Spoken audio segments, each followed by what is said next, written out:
Today we are going to discuss the atomic radius. आज हम बात करेंगे एटॉमिक रेडियस पे। एटॉमिक रेडियस क्या है और उसके बाद कौन से फैक्टर है जो एटॉमिक रेडियस पे इफेक्ट करते हैं, और उसके बाद फिर हम देखेंगे कि इसका एटॉमिक रेडियस का पीरियड टेबल में क्या ट्रेंड है, उसी को डिस्कस करने वाले। तो लेक्चर शुरू करने से पहले आपको रिक्वेस्ट है कि हमारा चैनल सब्सक्राइब कर दें ताकि आने वाली वीडियोस आपको टाइम में मिलती रहे। शुरू कर दें एटॉमिक रेडियस। अब एटॉमिक रेडियस क्या है? ये एक डिस्टेंस होता है, मुफासला होता है from nucleus to outermost shell. मतलब कि न्यूक्लियस से लेकर आखिरी जो शेल है वहां तक जो मुफासला है, डिस्टेंस, उसको हम कहते हैं radius. Distance from nucleus to outermost shell. जो आउटर मोस्ट शेल है एटम का, अब ये हमारे पास एग्जांपल है, दो हमने एग्जांपल लिए। ये हाइड्रोजन है, हाइड्रोजन का एटॉमिक नंबर 1। तो ये है न्यूक्लियस, ये न्यूक्लियस है, और यहां से लेकर ये आखिरी जो शेल है उसी को हम कहते हैं रेडियस। और ये आखिरी वाला जो शेल है उसको हम आउटर मोस्ट शेल कहते हैं। क्या कहते हैं? Outermost shell. और ये आखिरी शेल, उसी को हम वैलेंस शेल भी कहते हैं। आउटर मोस्ट शेल कहें या वैलेंस शेल कहें या उसको लास्ट शेल कहें। अब आखिरी शेल में जो इलेक्ट्रॉन होते हैं उसको हम कहते हैं वैलेंस इलेक्ट्रॉन। अब दूसरा हमारे पास है सोडियम। अब सोडियम का जो एटॉमिक नंबर है वो 11 है।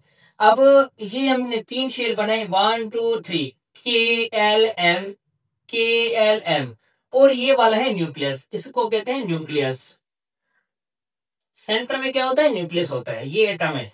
अब न्यूक्लियस से लेकर आउटर मोस्ट शेल तक, यहां से लेकर यहां तक जो डिस्टेंस है आउटर मोस्ट शेल। अब देखिए न्यूक्लियस ये रहा, न्यूक्लियस से लेकर आखिरी शेल तक जो डिस्टेंस है, यहां से लेकर आखिरी शेल तक, जो न्यूक्लियस से लेकर लास्ट आखिरी शेल तक जो डिस्टेंस है उसी को हम कहते हैं एटॉमिक रेडियस। और उसके बाद आखिरी शेल जो होता है उसी को हम कहते हैं आउटर मोस्ट शेल। अच्छा, उसी आखिरी शेल को हम कहते हैं वैलेंस शेल, क्योंकि यहाँ पे इलेक्ट्रॉन जो एग्जिस्ट करते हैं आखिरी शेल में उसी को हम कहते हैं वैलेंस इलेक्ट्रॉन। आखिरी शेल में जितने भी इलेक्ट्रॉन होते हैं उसी को हम कहते हैं वैलेंस इलेक्ट्रॉन। अब देखते हैं कि इस पे एटॉमिक रेडियस पे कौन से फैक्टर है जो इफेक्ट करते हैं। उसके बाद फिर देखेंगे इसका ट्रेंड। अब देखते हैं कि फैक्टर कौन से इफेक्ट करते हैं एटॉमिक रेडियस पे। तो नंबर 1 है एटॉमिक साइज। अब जितनी बड़ी साइज होगी उतना एटॉमिक रेडियस बड़ा होगा।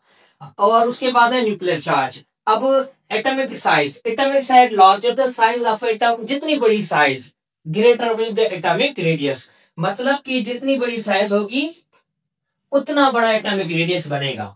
जितनी बड़ी साइज उतना एटॉमिक रेडियस। तो एटॉमिक रेडियस डायरेक्टली प्रोपोर्शनल होता है एटॉमिक साइज की। और उसके बाद जितनी मतलब एटम की साइज बड़ी उतना एटॉमिक रेडियस बढ़ा। उसके बाद नंबर 2 है nuclear charge. Greater the nuclear charge means nucleus, ये जो एटम का न्यूक्लियस है इसमें फोर्स ऑफ अट्रैक्शन ज्यादा है। तो क्या हो रहा है कि साइज जो है एटम की कॉन्ट्रैक्ट हो रही, साइज छोटी हो रही है। जहां पे अगर प्रोटॉन का अमाउंट ज्यादा होगा, प्रोटॉन न्यूक्लियर चार्ज ज्यादा होगी, तो साइज डिक्रीज हो जाएगी, तो एटॉमिक रेडियस भी ऑटोमेटिकली डिक्रीज हो जाएगा। Greater the nuclear charge smaller will be atomic radius. देखें, अगर न्यूक्लियर चार्ज ग्रेटर है तो साइज क्या होगी, एटॉमिक रेडियस क्या होगा, कम होगा। तो atomic radius is inversely proportional to the nuclear charge. एक बार फिर देख लेते हैं कि कौन से फैक्टर है इफेक्ट करते हैं। तो नंबर 1 है एटॉमिक साइज, नंबर 2 है न्यूक्लियर चार्ज। अब नंबर 1 है एटॉमिक साइज। जितनी बड़ी size, greater the size of atom, जितनी बड़ी साइज उतना एटॉमिक रेडियस बढ़ा। तो एटॉमिक रेडियस डायरेक्टली प्रोपोर्शनल है एटॉमिक साइज की।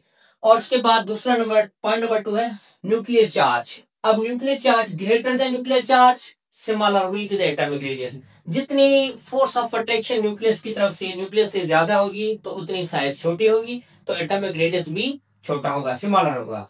अब बात करते हैं कि इसका पीरियोडिक टेबल में ट्रेंड क्या है। लेफ्ट टू राइट जो है वो क्या हो रही है, एटॉमिक साइज या एटॉमिक रेडियस, और डाउन द ग्रुप क्या है उसी को देखते हैं। अब देखते हैं पीरियोडिक ट्रेंड। अब पीरियोडिक ट्रेंड जो है एटॉमिक रेडियस का क्या है। Left to right atomic radius decrease हो रहा है। लेफ्ट टू राइट डिक्रीज क्यों हो रहा है? क्योंकि न्यूक्लियर चार्ज इंक्रीज हो रही है।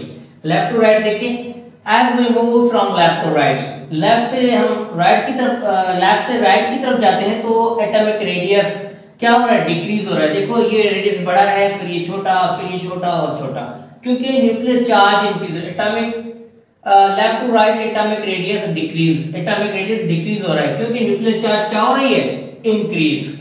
अब देखिए, अब यहाँ पे साइज बड़ी है एटॉमिक रेडियस, यहाँ पे एटॉमिक और छोटी, फिर छोटी, फिर छोटी। तो लेफ्ट टू राइट जो है अक्रॉस द पीरियड, हम उसको कहते हैं across the period. Across the period जो है एटॉमिक रेडियस हमारा डिक्रीज हो रहा है, एटम का एटॉमिक रेडियस डिक्रीज हो रहा है। अब देखते हैं कि डाउन द ग्रुप क्या हो रहा है, डाउन द ग्रुप या अलोंग द ग्रुप, उसको top to bottom, top to bottom atomic radius क्या हो रहा है, इंक्रीज हो रहा है। क्यों एटॉमिक रेडियस इंक्रीज हो रहा है, क्यों इंक्रीज हो रहा है, क्योंकि एटॉमिक साइज इंक्रीज हो रही है। देखें top to bottom atomic size increase होने की वजह से एटॉमिक रेडियस भी देखो यहाँ पे बड़ा है। आप देखो हाइड्रोजन का छोटा है एटॉमिक रेडियस, उसके बाद लिथियम का छोटा है और उससे बड़ा है, हाइड्रोजन से बड़ा फिर लिथियम का है और उसके बाद फिर जो बड़ा है वो सोडियम का। तो हमने ये मिसाल ली है, तो एक बार फिर मैं इसको रिवाइज करवा देता हूँ कि लेफ्ट टू राइट जो है एटॉमिक रेडियस डिक्रीज हो रहा है क्योंकि न्यूक्लियर चार्ज इंक्रीज हो रही है। देखो फोर्स ऑफ अट्रैक्शन न्यूक्लियस की ज्यादा है, जिससे न्यूक्लियर चार्ज बढ़ती है तो एटॉमिक रेडियस डिक्रीज होता है। और डाउन द ग्रुप, आप देखिए down the group number of shell भी इंक्रीज हो रहे हैं और एटॉमिक साइज भी बढ़ रही है, जिसकी वजह से एटॉमिक रेडियस हमारे एटम का इंक्रीज हो रहा है। जो एटम है एटम का एटॉमिक रेडियस इंक्रीज हो रहा है। क्यों इंक्रीज हो रहा है, क्योंकि साइज एटम की इंक्रीज हो रही है। अब बात करते हैं हम कि जो टाइप्स हैं एटॉमिक रेडियस के, वो पैरेंट एटम और आयोनिक रेडियाई जो होते हैं उनकी साइज क्या है उसी को देखते हैं। अच्छा अब हम देखते हैं कि रेडियस जो है वो एटम का, पैरेंट एटम का क्या है और उसके बाद फिर आयोनिक रेडियाई क्या है। अब radius of neutral atom, neutral atom को हम कहते हैं पैरेंट एटम। पैरेंट एटम वो एटम होते हैं जिसपे कोई भी चार्ज नहीं होती, जिसपे चार्ज नहीं होती उसको हम कहते हैं पैरेंट एटम, और ये चार्जलेस होती है।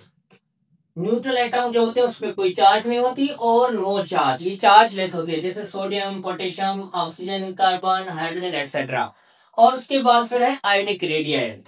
अब इनकी साइज को हम कंपेयर करते हैं कि पेरेंट की साइज बड़ी है या जो है इसी को आयोनिक रेडियस। अब देखते हैं कि आयन जो है आयोनिक रेडियस, आयन दो टाइप होते हैं, आयन के दो टाइप होते हैं, एक होता है केटाइन और दूसरा होता है एनाइन। अब केटाइन जो होता है उसके पास चार्ज होती है पॉजिटिव चार्ज, जिसके पास पॉजिटिव चार्ज होती है उसको हम कहते हैं केटाइन, और एनाइन के पास नेगेटिव चार्ज होती है।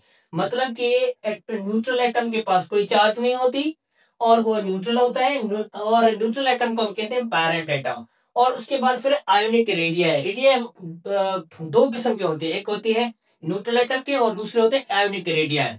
अब न्यूट्रल एटम को तो हम कहते हैं पैरेंट एटम और उसके बाद फिर है आयोनिक रेडियाई। और आयोनिक रेडियाई दो होते हैं, उसमें दो टाइप है आयोनिक रेडियाई, एक होते हैं केटाइन के रेडियस और दूसरे होते हैं एनाइन के रेडियस। अब केटाइन पे जो चार्जेस होती है वो पॉजिटिव चार्ज होती है। अब पॉजिटिव चार्ज का मतलब कि एक इलेक्ट्रॉन ये लॉस कर रहा है, लॉस करने की वजह से क्या हो रहा है कि प्रोटॉन ये इलेक्ट्रॉन लॉस कर रहा है तो न्यूक्लियर चार्ज इंक्रीज हो जाती है, जिसकी वजह से साइज की और कम हो जाती है। इसका मतलब कि पेरेंट जो एटम है हम इसको यूं कह सकते हैं कि पेरेंट एटम साइज ऑफ, यहां पे पहले से लिखता हूं, size size of parent atom, size of parent atom, parent atom greater than, greater होती है किससे,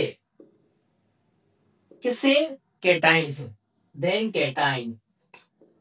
केटाइन का जो एटॉमिक रेडियस है उससे पेरेंट एटम की साइज बड़ी होती है। और उसके बाद फिर एनाइन। तो एनाइन के लिए याद रखना कि बहुत बार एग्जाम में पूछा गया है कि एनाइन के पास ये इलेक्ट्रॉन क्या कर रहा है, दूसरे से ले रहा है, ले रहा है तो उसके पहले जो इलेक्ट्रॉन है उससे एक इलेक्ट्रॉन और मजीद बढ़ गया है, तो एक इलेक्ट्रॉन बढ़ने से वो अपनी साइज क्या कर रहा है, इंक्रीज कर रहा है। तो याद रखो कि the atomic the size of, size, अब देखो इसकी जो आयोनिक रेडिया है, ठीक है, इसकी जो साइज है the size of anion is greater than neutral atom, neutral atom and cation, and cation. तो याद रखो कि इसका जो रेडियस होगा, इसका जो एटम होगा वो इस केटाइन से भी बड़ा होगा इसकी साइज, और पैरेंट एटम से बड़ी होगी, क्योंकि ये इलेक्ट्रॉन एक गेन कर रहा है। तो एटम की जो साइज है एनाइन की सबसे बड़ी है। और याद रखो कि ये जो एनाइन है, ये जो एनाइन है ये केटाइन और एनाइन, इसी को हम कहते हैं, इसको हम कहते हैं डॉटर एटम, डॉटर एटम, ये डॉटर एटम है। और इसको भी हम क्या कहते हैं, डॉटर एटम। बात समझ में आई। तो एक बार फिर मैं समराइज कर देता हूँ कि पेरेंट जो एटम होता है वो चार्जलेस होता है, वो न्यूट्रल होता है, उस पर कोई भी चार्ज नहीं होती, और पेरेंट एटम की साइज केटाइन से बड़ी होती है, इस डॉटर एटम से बड़ी होती है, क्योंकि ये एक इलेक्ट्रॉन अपना लॉस कर है जिसकी वजह से इसकी साइज कम हो जाती है। तो एटॉमिक रेडियस, इसकी आयनिक रेडियस जो है वो इसकी साइज से कम हो जाती है। और उसके बाद फिर किससे, पेरेंट एटम से। और फिर आयनिक रेडिया, आयनिक रेडिया की साइज सबसे बड़ी होती है इस पेरेंट एटम से भी और केटाइन से भी। तो यही था स्टूडेंट, आप इसको फाइनली जरूर देखिएगा। तो बहुत बारी सवाल पूछा जाता है इन टेस्ट में, और बहुत सारे जो एग्जाम है खास करके एमडी के जो टेस्ट है उसमें बहुत बारी सवाल पूछा गया है। तो मिलते हैं दूसरे वीडियो में, शुक्रिया।